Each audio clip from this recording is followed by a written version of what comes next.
Hello everyone, my name is Blue Holbrook, and here in my hands is a mason jar, which is a relic of American history that I think is worth celebrating. First, we celebrate the mason jar because it completely transformed home food preservation from a risky gamble into a fixed science, a known quantity. Um, as explained in the New York Times in 2012, early cooks at home had to rely on stoneware sealed with animal fat. Um, I couldn't imagine eating that. I know you could imagine eating that. So when John Landis Mason in 1858 came out with his glass jar, it completely changed the game. He was previously a tin maker before he invented the mason jar. According to the Smithsonian in 2020, Mason's brilliant design, which was a reusable glass jar with a zinc top lid and a rubber seal, which created a airtight design, which made it really hard for germs and other unsavory things to get inside your food. Um, Second, we celebrate the mason jar because it drastically improved public health. When people transitioned from opaque stoneware to glass, they were able to see inside. They were able to see if their food was spoiled or moldy or discolored or otherwise unsafe for eating. Usually, people were finding out that their food was unsafe for eating as they were eating it, which of course led to illness and in some cases even death. So that completely changed when the mason jar came on the scene. It completely reduced foodborne illnesses such as botulism and scurvy long before refrigerators were even invented. People were relying on this simple jar. Finally, we celebrate the mason jar for a cause close to my heart.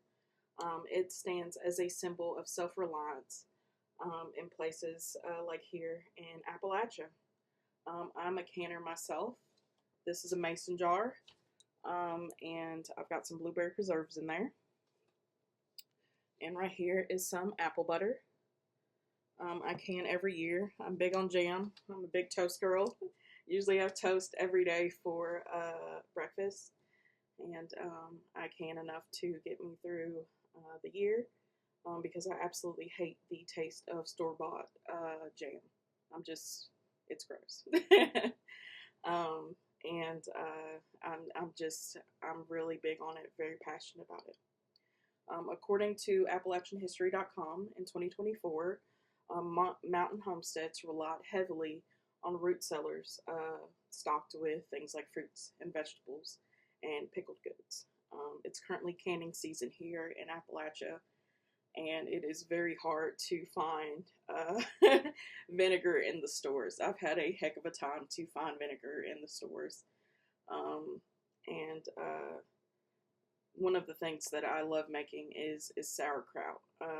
To me, sauerkraut tastes like winter. My family was very big on sauerkraut in the winter, and I can't make any because I can't find vinegar. And canning is a cherished time-honored tradition passed down from generation to generation. My mother canned, and her mother before her, and her mother before her, and so on and so forth. I'm also very big on sustainability and being low tox and low waste, and because I believe Mother Earth takes care of us, so should we take care of her. As I wrap up, it is clear. I hope that you'll forgive my lame pun. That this mason jar is more than just simple glassware. It revolutionized public health. It saved lives, and it enabled communities like mine to live sustainably and independently. When they were cut off from the world. Nowadays, you can go ahead and go down to Food City and get you some food, but before, there were no, you couldn't just go down to the grocery store. You had to feed yourself. And so the mason jar was a very big proponent in helping communities like mine do so.